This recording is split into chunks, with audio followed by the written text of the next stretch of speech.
Bon, comment calculer? Généralement, on forme un condensateur avec deux conducteurs A et B en influence totale, de sorte que la charge de A, par exemple, est égale à moins la charge de B. Donc, comment on définit la capacité d'un condensateur? La capacité d'un condensateur est définie comme étant la charge Q, qui est la valeur absolue de la charge de A, ou bien la valeur absolue de la charge de B sur V. Et V, ça sera la différence de potentiel entre les conducteurs A et B en valeur absolue. Donc, l'expérience montre que C ne dépend que de la forme géométrique des conducteurs et aussi de la distance qui les sépare et de la nature du milieu qui les sépare. Plus les condensateurs se rapprochent, plus C augmente. Maintenant, là, on va traiter quelques exemples. Comment calculer la capacité d'un condensateur? On commence par le cas d'un condensateur plan.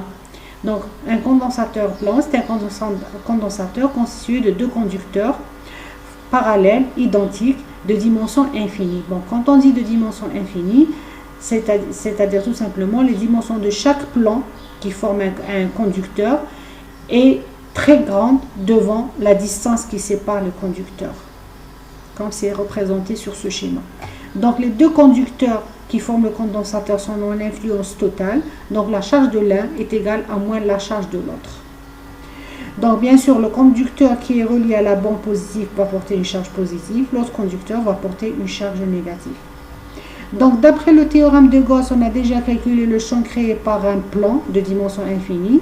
Ce champ-là est donné par sigma sur 2 epsilon 0, avec sigma la densité surfacique de charge du plan ou bien du conducteur. Donc si on prend par exemple sigma positif par rapport au conducteur qui est chargé positivement, le champ électrique entre les deux plaques, on peut montrer facilement que le champ électrique entre les deux plaques sera égal à sigma sur epsilon 0. Pourquoi? Parce que le champ créé par la plaque positive sera dirigé vers le bas. Il est égal à sigma sur 2 epsilon 0 parce que c'est un champ sortant par rapport à la plaque positive.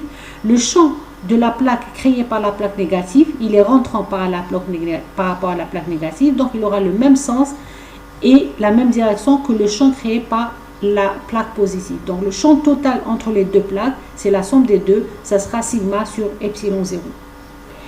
On utilise la relation entre le champ pour passer du champ au potentiel, dV égale moins E dL. En utilisant cette relation-là et en intégrant, en allant de la plaque positive vers la plaque négative, on peut montrer facilement que la différence de potentiel entre les deux plaques sera donnée par sigma sur epsilon 0 fois d, la distance qui sépare les deux plaques.